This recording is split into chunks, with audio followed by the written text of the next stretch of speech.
പറ്റും. അപ്പോൾ നമുക്ക് ഫുഡ് ബ്ലോഗർ ആവാം ഗൈസ് ഈ മാസം. ഇപ്പോൾ രാവിലെ തന്നെ ബാഗ് വയ്ക്കാൻ ഗൈസ്. എൻ്റെ ബാഗ് മാത്രമല്ല അമ്മ നമ്മുടെ ബാഗ് കൊണ്ടിരുന്നു.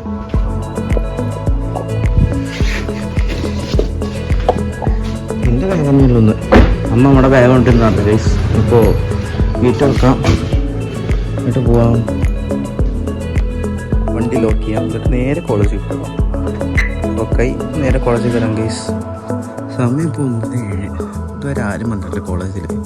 നമ്മൾ ആദ്യം അല്ലേ 2-3 ആൾക്കാർ മാത്രമേ വന്നിട്ടുള്ളൂ. ഓഹോ,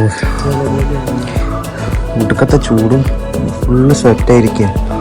വിശർത്ത് സ്വെറ്റായി മേലെ ഫുള്ളും കുരുക്കളൊക്കെ പൊന്തി ഉണ്ടോ, അങ്ങനെ ഇരിക്കണം ഗൈസ്. അപ്പോൾ കുറച്ച് മിനിറ്റ് വരാം. ഫൈനലി നമ്മൾ വീട്ടിലെത്തി ഗൈസ്. ഇപ്പോൾ സമയം 4:30. വീട്ടിലെത്തി. ഇനി നേരെ വീട്ടിൽ പോകാം. എന്നിട്ട് പറ്റുകയാണെങ്കിൽ രാത്രി ടൗണിലേക്ക് ഇറങ്ങാം, അല്ലെങ്കിൽ നമ്മൾ ഇവിടെ എവിടെയെങ്കിലും കണ്ടാവും ഗൈസ്. ഇന്നിപ്പോൾ റംസാൻ മാസമല്ലേ, അപ്പോൾ നല്ല തിന്നാൻ ഇഷ്ടം പോലെ കിട്ടും, ഫുഡ് അടിക്കാനൊക്കെ പറ്റും. അപ്പോൾ നമുക്ക് ഫുഡ് ബ്ലോഗർ ആവാം ഗൈസ് ഈ മാസം. വണ്ടി നോക്കിയത് വീട്ടിൽ പോകാം ഗൈസ്.